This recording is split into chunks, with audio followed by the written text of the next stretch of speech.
They built a house on my mountain land without permission, without consent, and when I tore it down to protect lives, the HOA sued me. Sounds insane, right? But this isn't just about a house. It's about corruption, fraud, and how far I had to go for justice.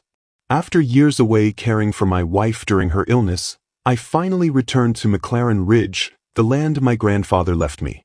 I wanted peace, quiet mornings, long hikes, maybe consulting work with the Forestry Service. Just a chance to breathe again. But the moment I walked the eastern slope, my blood froze.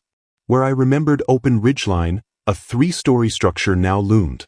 Wraparound decks, untreated timber, propane tanks leaning against the wall.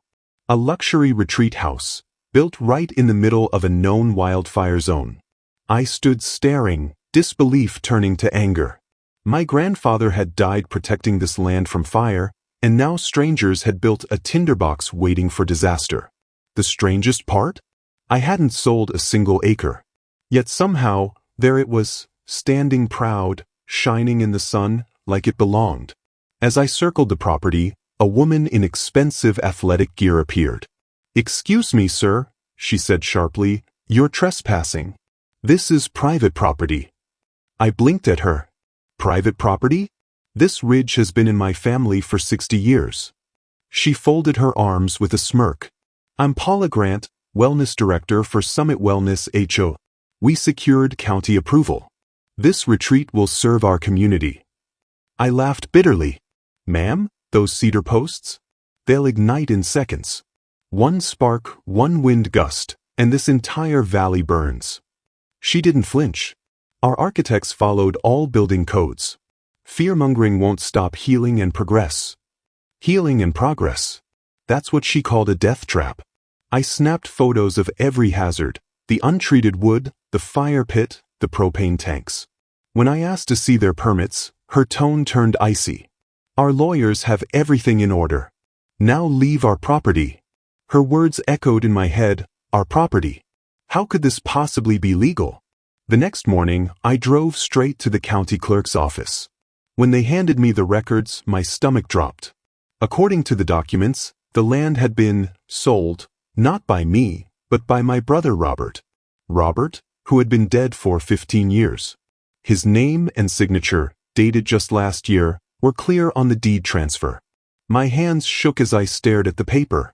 Someone had forged the impossible. I brought the files to Laura Mitchell, an environmental lawyer recommended by an old colleague. She scanned the pages, eyes narrowing. This isn't just fraud. Someone fabricated an entire ownership history. And if your brother never held title to this land, that's a felony on top of a felony.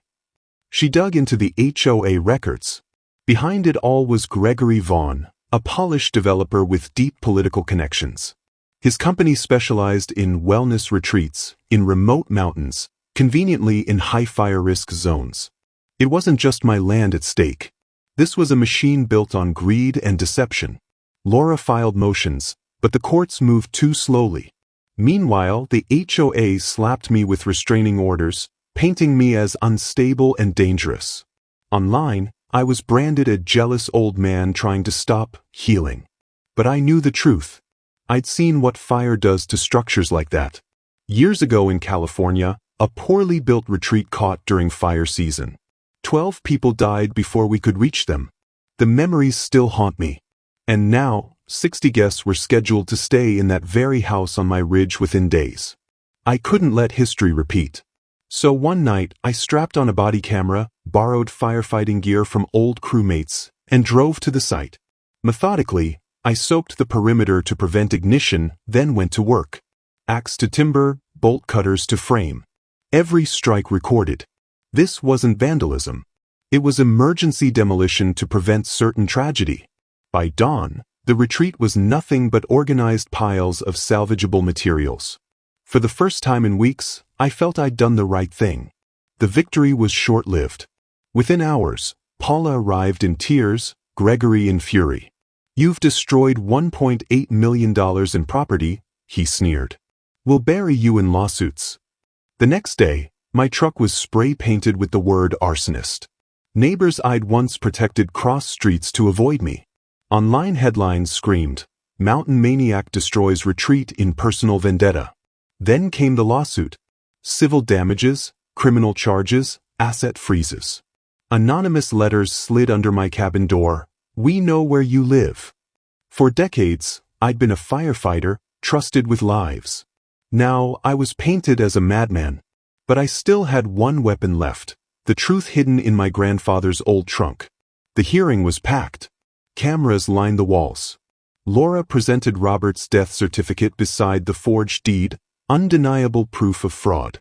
Then she revealed the federal wildfire buffer agreement my grandfather had signed in 1964, forbidding development without McLaren family consent. Gasps filled the room. Finally, Gregory was pressed on his insurance policies. His smug mask cracked. "The bigger the fire, the bigger the payout," he blurted. The courtroom erupted. He had admitted it. The retreats were designed to burn for profit.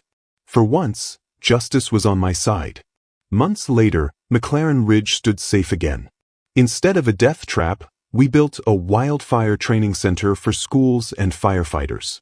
Neighbors who once called me crazy now thank me. Sometimes doing the right thing means standing alone. But legacy isn't inherited. It's defended, no matter the cost.